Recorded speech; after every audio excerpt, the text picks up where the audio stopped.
The average person spends a significant amount of time in a car, so the odds of you having some type of an incident while traveling is pretty good, which means that you should always carry a basic automotive safety kit in your car. Now, today we're going to interview Nick Miller, who is an expert on this, and he's got some great tips for you.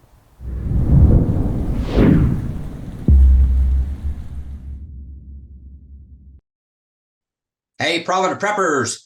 Today we are talking about basic automotive kits that you want to have in your car in the case of some kind of an emergency. And we have a special guest with us today, Mr. Nick Miller, and he has some great expertise. So Nick, introduce yourself and where you've been and what you've done, and let's get started. Hi, thank you for having me back. I enjoyed the last presentation. So I'm Nick Miller. I'm a longtime paramedic instructor, and I'm doing about 25 years. And I've taught all over the country. I've taught military, including PJs and SEALs and SEER survival school medics, and I've taught all over. And now I'm back home in Missouri. I also have a master's in safety, security, emergency management, so I understand the professional side of dealing with troubles. So this automotive kit we were talking about is basically my 25 years of responding to a lot of wrecks, a lot of vehicle fires, and a lot of personal experience as a poor college kid with a bad car. So these are the things that I see all the time or run into all the time. And so it started out as a kit for my wife because my wife's prepping plan is to find me. And I kind of explained to her I can't always be there. So just something that you can keep from there. Just something what I think is the minimum you should have, but everyone has an opinion. But we can go through that. And then if you have any questions as we go, just speak up. And I'm sure if people have questions, I can answer them in the comments. Sounds good. I am really excited. Yeah, I think this is something that sometimes we neglect, we overlook. We just bought or helped our daughter buy a new car because she just got back and is headed off to college. Okay, wait. New car? Well, a used car, new to her. Very used car. But that was one of the things I was thinking. We need a car kit in here because this is my little girl and I don't know where she might get stranded or what might happen. And I want her to have everything she needs to be safe and protected.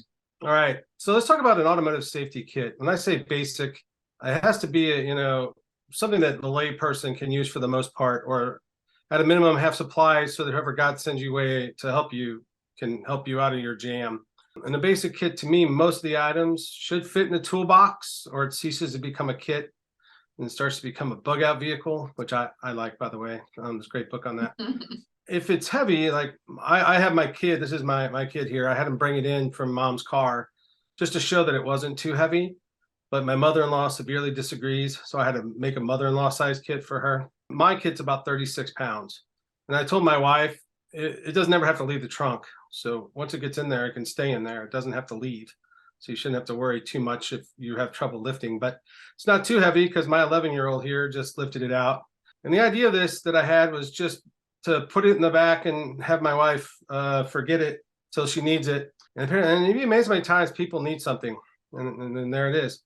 So why do we make one? Well, first of all, like you said, Jonathan, we have family members we love and we want to keep safe. And if you've ever been stranded without any help or anything in your kit, you might get hungry. The other thing is, and I just went to Walmart yesterday. I was touring Walmarts in Kansas with my wife who was doing consulting work. And most of the kits that you can buy are, in my opinion, woefully inadequate. Quality is questionable. And if you do buy a good kit, if there is one, you're paying serious chunk of change for it. So one of my favorite quotes from Deming is quality is always cheaper in the long run. And that is so true. And as we know with everything preparedness, everyone neglects to do things because they focus on the short term and not the long term. They think of the short term gain and not the long term what ifs. I'll just start you with this question. If you or your loved one stranded alone on the side of the road in the middle of nowhere, what kit do you want in the trunk? The kit on the left's the one I found at the local store. Notice how I can hold it with one hand pretty easily? Or do you want a kit that actually has something in it? So this is why we make the kit, because if we need something, we're going to need something. But with any kit, we have to know what we need to put in it. My safety kit here is part of an all hazards preparedness plan. So I have this. This is my wife's car. It's a Kia Optima. And I put this in here just because my wife, when I built it for her back in 2009, her first question was, will it fit my trunk? Do I have to take things out? I have groceries. So I want to show you that the kit will fit in the trunk. She doesn't have to take it out. She gets groceries and suitcases and all that stuff all the time. We want to have not only an automotive safety kit, but we want to have a get home or I'm stranded bag or a bug out bag, whatever. Water, traction boards, a wool blanket, which works good for picnics or an SUV to hide stuff, like if you're going to Kansas and you have suitcases in your trunk. And it fits into a standard trunk. So to give you a frame of reference, that board on the bottom there is 2 foot by 2 foot. The bigger your kit is, the more likely you're going to take it out if you need to use the trunk for something, and then the less likely it returns. So whenever you build a kit, you have to think about what are the objectives of the kit, as well as what are the limitations of the kit. At the end of the day, I can't have a mechanic magically pop out of the kit and fix my car. But these are the 9 things that I want this basic safety kit to do, and I won't read them off. You can pause the video just out of concern of time. I want them to be able to handle these, not only these life-threatening issues, these dangerous issues, but also some routine issues when you get stranded. So we're going to go through that, each of these items one bit at a time. As I mentioned in there earlier, even though most of it fits in the trunk, some of it just makes more sense to keep in the car because that's where you're going to be. Let's start with that. So the first thing are the vehicle doors. I love these pockets. I've always wondered why they put them here for when I was younger, because all they ever collected for me was trash. I use these to put some very important things. The first thing I put in there is an ANSI Class 2 vest. To me, this is the most important thing you can have in your safety kit because the highway is an extremely dangerous place. 80% of all first responders who got struck on the roadway working a wreck never went back to work. They were permanently disabled. There's a wide range and quality of the high-vis vests. You know, make sure your vest meets the ANSI 107-2020 Type R Class 2. So it means it's high visibility, fluorescent colors, and it has a certain amount of square footage of reflective tape. I put this in the car's door so that if I ever have to get out, I can put it on in the vehicle or as soon as I get out of the vehicle. And the other thing is, when I watched a lot of video kits before I made this one for you guys that are on YouTube, and I would say 2/3 of them never included the vest. And the 1/3 that did had like one vest of varying quality stuck in the box. So this to me needs to be in the door. And why I is think that? that's a really good point because you've got to have it where you're going to use it. Yep. And if you Very don't believe me, I just did 2 random Google searches on Good Samaritan struck and pedestrian struck on the roadway. And you can see here, I can go for miles and miles on a Google search and show you people getting killed. I mean, this poor lady got killed helping ducks cross a busy street. I've heard them killed moving turtles. I've heard them killed stopping on wrecks. I read about one at least once a month. You also want a small flashlight. I put one in each door. And this is one thing, I put them in each door. I have one for every person who could be in the vehicle. This helps make them more visible. They can also look on the curb because sometimes there is no curb. It's like a 4-foot drop into the culvert. You might want to know that before you fall. These do like to walk away though. Like every time I take my family camping, someone needs one for the tent and then it doesn't always quite make it back. So you got to kind of keep your eyes on these things. The other thing that no one really thinks about is a whistle. I like the ones that are keyless, that are high, really loud. If you've ever been on an interstate, you can scream all you want. If you're 100 yards down that interstate, someone could be trying to scream to me a warning or tell me, hey, there's a patient down there, whatever. I'll never hear them, but I'll hear that whistle. If I'm looking in the car as a paramedic trying to see if that patient's okay, and I hear a whistle, I'm going to immediately turn my head and look up to see what's coming to hit me. I always kept a whistle on me, and I always would tell whoever my spotter was, make sure they had a whistle and blow it if we have trouble. That's one of the things I'd recommend if you have enough people is have someone be a spotter, make sure you're safe on that road. So let's talk about the center console. I keep a window punch seatbelt cutter in there. It's one of the few items I actually haven't had to use because I haven't had my car submerged or haven't been so trapped I couldn't open a door. But they are useful. You can buy different versions at Walmart. I like this ergonomic one by Leatherman. Fits my hand pretty good. Key thing, if you've ever been in the fire department, that you'll learn before you pull out the jaws of life is try before you pry. So before you break your window or cut your seatbelt, see if you can get it off. That would save you a lot of money in repairs. And one thing you could do is get the high heat Velcro and you can tape it to the inside of the lid so you know right where it is so you can get it quickly or on the inside of the box. Whatever works for you. And Great idea. I think the center console works best because the most people can access it without buying each one their own cutter. You know, so that's something you're rarely going to need, but you might, if you need it, not have it, you know. Another thing I carry now in this modern age that's nice is a power bank. I throw that in there. Enough to charge cell phone multiple times. Ideally, if solar, because I've heard from my buddies in the survival school out west that people sometimes get their car stuck and not found for a week or two. So you might want to recharge it. But I used this at Boy Scout camp last couple weeks ago with my kid, and I charged my phone the whole week, and it still had plenty of power. But just something you can put in there to get yourself some charges, because when the power goes out or your alternator goes out, you're not gonna be able to charge your phone. In one of the seat pockets, I always put maps. A lot of people don't have these anymore because of GPS and all that, but cell phone towers die. 9/11, all the towers went down. They were overloaded and you couldn't use anything. You never know when you're going to get stuck or not. Your phone's going to die. So I always have a US road atlas and a local map book in there. Then I put them in a case, because when I didn't used to put them in a case, they would get tore up. So on your person, get a roadside assistance club, get an auto club membership. Lately, I've been seeing out in the parking lots of gas stations over these people with a 1987 Honda Civic that's rusted out with this magnet saying roadside assistance. There's no way they can tow your car or anything else. Kind of dubious. They look kind of sketchy. You know, if my kid's stuck on the road, I want someone who's professional, that's gone through a background check. I don't know about you, but that's just me. I always get the gold version, because it has 75 miles of towing, like with AAA, which I think is one of the best. The Basic's like 5 miles towing, then it goes 75. Now they have a platinum that goes like 100 something miles. With 75 miles, you can tow yourself to your mechanic in the local area, or if you're out in the middle of nowhere, you can tow at least 99% of the time, tow yourself to a mechanic. So that's what I use. And if you ever had an older car like me in college, you'll use it. And it's really weird. I'll go like 8 years without using it. And then in 1 year, I'll use it 3 times for myself, my mother-in-law, who actually put diesel in her car, my wife, blew up my didn't see the oil gauge, So I like AAA because I know I'm always gonna get someone professional. A smartphone, everyone carries a smartphone these days, but make sure you have your important numbers in it. And I recommend the Waze app. I use this all the time.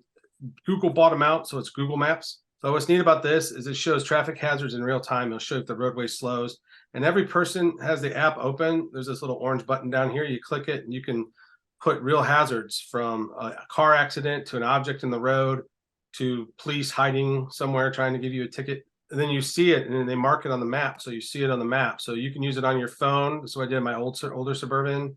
And now I got the fancy Suburban. So it just plugs in with Apple CarPlay, and I can see the map when I'm driving somewhere. Always have your phone plugged in when you're driving. That's free time to charge your phone. I think you have to have it plugged in for Apple CarPlay anyway, but anytime I'm in the car, my phone is charging. I know I have Bluetooth now, but I want my phone charging. Emergency cash, keep this on you.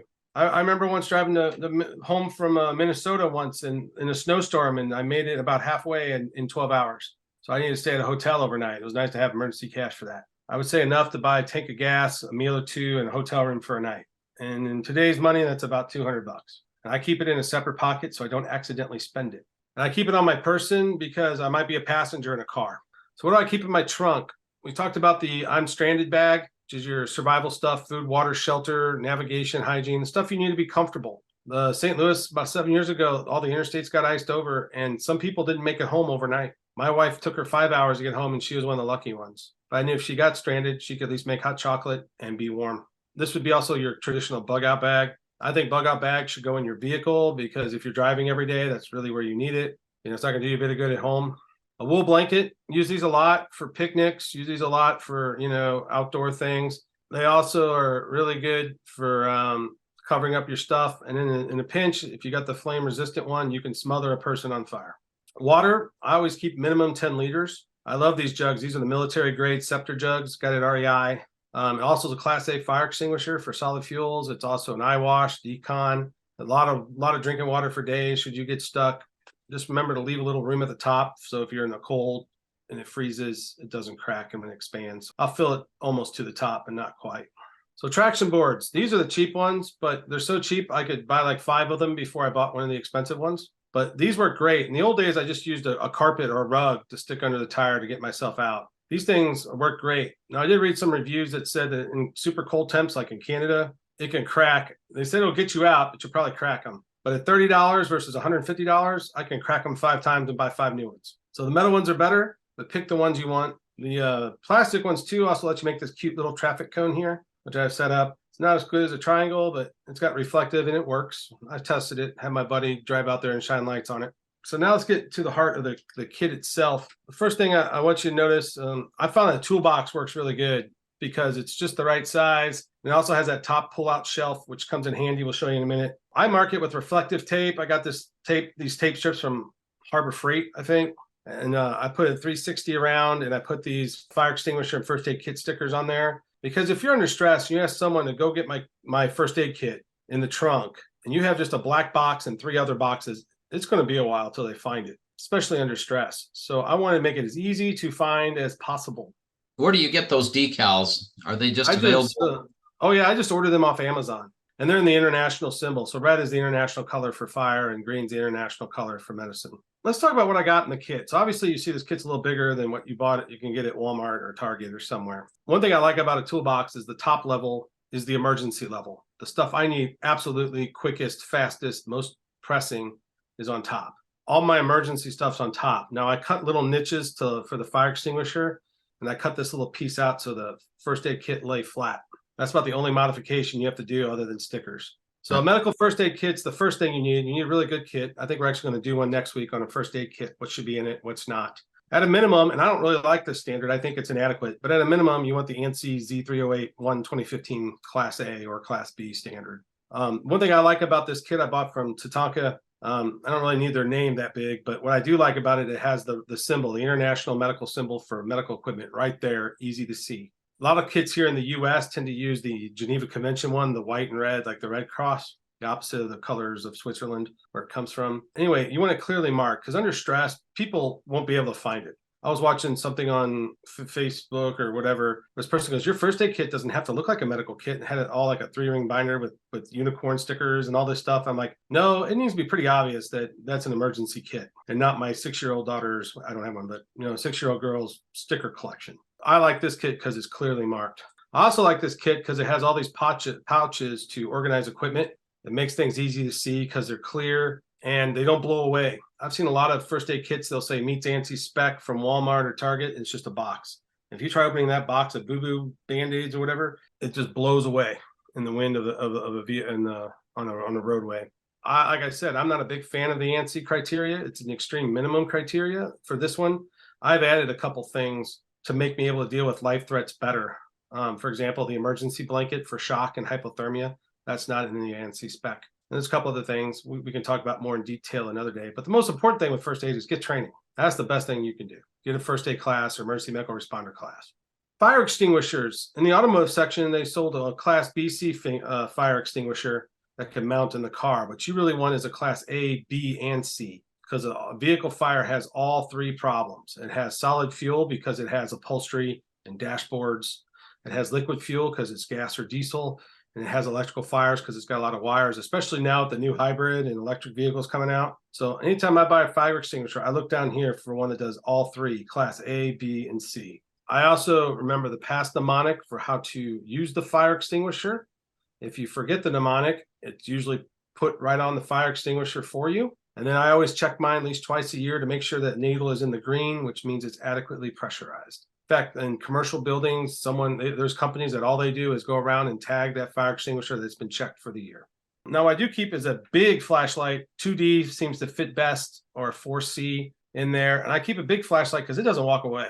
I also keep the big light because it can put a traffic cone on there, which is really good to warn vehicles or to direct traffic, especially in the dark. But in the daylight, the orange works really well too. And I've dropped flashlights in very cold environments and cracked them so metal doesn't crack. And as cops have known for a long time, it makes a pretty good club in an emergency. An LED headlamp. I always have one of these because if you ever try to change a tire by yourself in the dark, invaluable. Don't ask me how I know that. You want work gloves. A lot of those kits I looked at yesterday were like knit gloves or little grippies. You want leather work gloves. And I like the ones with the high vis on the back because you're always moving your hands. Anything that can attract attention to say, don't hit me, is a good thing. These I got at Lowe's, Cobalt brand, they're out there. Eye protection. Lots of things can take your eyesight away on a road. So I always have eye protection. Make sure it meets the ANSI compliance for minimum impact and fluids. Here's the 3 ampere at Lowe's. And there it says the ANSI meets ANSI standard. When we buy stuff for safety, we want to make sure it meets a standard. That's important. Otherwise, what's the point in having it? Again, I keep an extra whistle. And usually if there's people, like I've worked wrecks off duty as a paramedic, bad wrecks. Like I had a woman get ejected off her motorcycle and was unconscious in the middle of the road one night. These people stopped and they were excited. I gave them the flashlight and the lanyard and said, blow this if someone tries to hit me. That allowed me to focus on the patient in the middle of the road. That gives them something to do and a way to help you. So she was blocking traffic and it worked. No one hit me. That's the top, the emergency level things you need fast. As a general rule, the less you're going to use something, the deeper it is. I put everything in smaller kits so I can unload it and load it easily. So the first thing is warning triangles. I could spend a whole video just on these. Very important. The key thing, and all these little safety kits do not sell ones that meet the DOT spec. You need one that's going to work. But triangles are by far the best way to warn of a fire. I don't know why civilian vehicles aren't required to have these. Commercial vehicles are required by law to have them. You don't have to worry about catching something on fire like at a wreck with a flare. You don't have to worry about batteries like an LED flare. They work indefinitely. You know, flares burn out in 15 to 30 minutes, or batteries run dry, or things plugged into your vehicle, hazard lights will eventually die. And you can see these in day, you can see these at night, and you can see these in the snow up to so many inches versus something laying flat on the ground. So always look for the DOT compliant. I'll leave them here. Just want to make sure we save time. The key thing here is, you know, most of the junk ones will not meet this requirement. I left a slide here that we can leave up on how to post these the proper way. I passed 5 trucks on the side of the road that were broken down. None of them had these the same place. The big mistake everyone makes is they put them all way too close together, and they put them all right behind each other. When you put them in there, I'm going to give you perspective. Here's my car. Can you see that? There's the first one at 10 feet, the second one at 100, and the second one at 200 feet. This is what is prescribed by law that commercial vehicles have to do these triangles. And it's really important too. And understand how far that is, which most people don't. I put the little football field. So if my car was at the goal line, the last one is at the 70 yards down.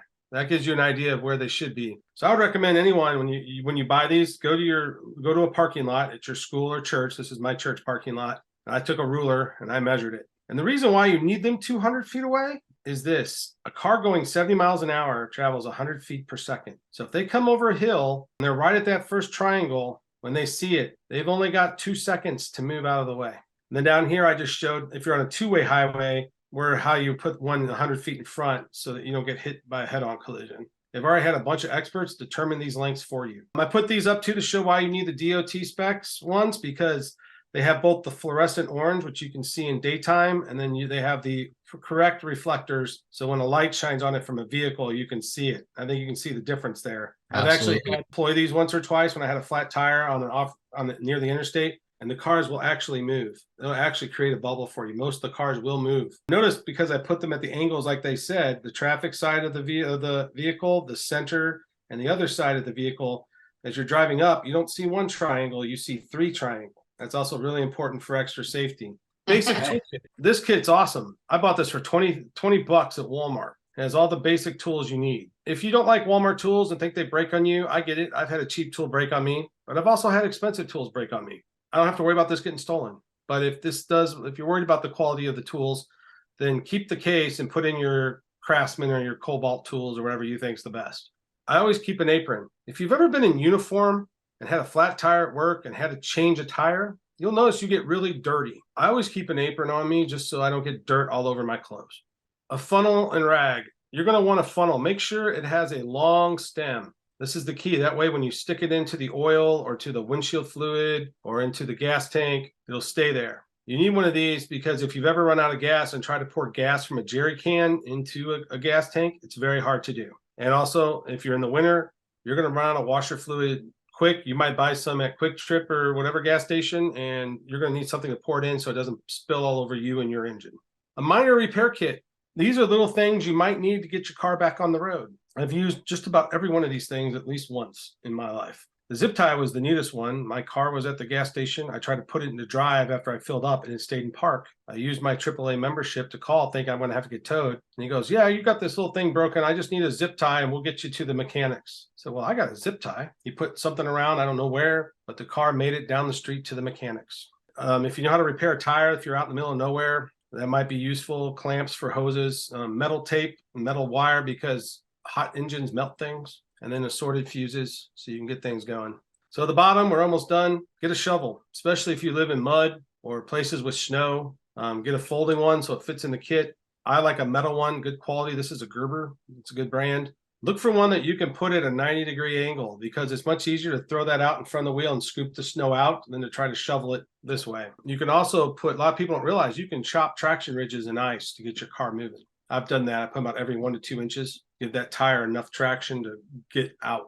Jumper cables. The biggest thing you gotta worry about jumper cables is I can't tell you how many times I'll be at a gas station and some lady will go up to a guy and go, can you give me a jump? And his first response will be, do you have cables? The one thing that most people don't know, especially if they get these junk kits that are only 8 foot and thin wires, you need to get the right thickness for your car battery. The AutoZone can help you with that, or Advanced Parts, or whatever auto repair place you go to. The size of the battery dictates how thick the wire is. But as a general rule, thicker is better. Now, as for size, it's kind of a balancing kit. 30-foot long cords of double-aught wire would be awesome, but it won't fit in your box. So it's a balance between the thickest you can keep for your car, the right size, and what you can put. I think this is somewhere in the middle. I think these are 12-foot cords. They fit my wife's Kia. Mine are thicker because I have a Suburban. And I wasn't aware that there was even a difference, so I'm glad you pointed that out. Yeah, me too. I didn't know it either till I get bored and read books when someone said that. Next thing is a towing strap. In the snow, you're going to wait a long time for a tow truck. When people come around, I'll get you out. Do you have a tow rope? So I always want the heavy duty one. I want to at least have a 4,600 load limit, 20 feet long, 14,000 brake strength. And I keep the tag, let me know the limits. I tore it off and put it in because I tried writing them with a permanent marker and it just turned into a big blob blur. So I just tore this off instead. And then I keep a shackle with a minimum 10,000 pound load limit. Sometimes that helps you hook it onto the other car. And the last thing I want to talk about before we end today is maintenance. Always check your equipment twice a year. Make sure everything's working. I would recommend you put a laminated list in the kit so you can check it, make sure it's all there, make sure everything works, make sure the triangles work, make sure the flashlights work. Today's batteries are not as good as the batteries 40 years ago. They will leak acid and it doesn't take long at all. I keep them in the battery on the flashlight because I want to work when I need it. I don't want to try to load batteries in the middle of the night. So I compensate by checking these twice a year. And I just checked mine setting up for this class and I had to replace batteries in 3 flashlights. So it's important. Yeah. That's why I also have 6 flashlights because I know one of them is going to work. Make sure your first aid kit has all the supplies. If something's expired, replace it. And here's the most important thing. If you use something, replace it as soon as you can. When I'm on the ambulance, after every call, we replace everything we use and get it ready to go for the next call. That said, that is a basic emergency kit in 20 minutes with me talking really, really fast. Well, this has been great. I've really appreciated this because some of that I was aware of and had planned to do, but some of that I hadn't even thought of. So this is very valuable. And I think, everybody should take a look at this, not neglect it, but actually do something so that we are ready to be part of the solution. No matter what, it might not be us, it might be somebody else that needs some help. And I loved the idea about your water jug, the jerry can. But I love the idea of that because I've had water bottles. I always keep a case of water bottles in the back of my car, right? But then in the wintertime, they will freeze and make a mess. And I've had kits ruined because they're frozen and then it rusted stuff. And I'm like, oh, there's got to be a better way. And I like the jerry can idea. That was a really good idea because that's a substantial amount of water. I would still keep my smaller water bottles in there for convenience. But wow, that was a really good idea. That is the military container. So the military is made not to crack. It has lots of specs. Anytime the military built something, they have a long spec list. But for the smaller kits, I keep the shipboard ration, those 4-ounce pockets that are in the really thick aluminum foils, because those are made to freeze and be all right because they're in a lifeboat in all sorts of climate. In my get home bag, I have 2 liters in those 4-ounce Daytrex water things. So those will not pop like a bottle will. That's a great idea. Absolutely. That's a great idea. It's also pre-rationed. My get home bag, because of my physical condition, I actually have it in a Zuka bag, which means that it has wheels and it's a cart that you pull, but the wheel, it's meant to do that. And then it can be a seat. And so for me, that's great. But I think it's important, like what you're talking about, you have to think about who's going to be driving it. If it's your wife driving it, she doesn't have the same skill level that you do, but there definitely could be a good Samaritan who can help if the tools are there. So that was a really good point. Right. Yep. And everything with the exception of the first aid stickers, which I got off Amazon, I could buy at a local store. I got it at Walmart or Lowe's or Harbor Freight or REI for that water bottle. It was all something I try to, make things that average person could get, not something very oddball. Well, this has truly been great. Thank you so much for your expertise and your time and sharing this information. I think it's extremely valuable. And now for the question of the day, what are you going to do so that you have a workable car kit? Comment below. And thanks for being part of the solution. And make sure if you have any questions for Nick, put them below.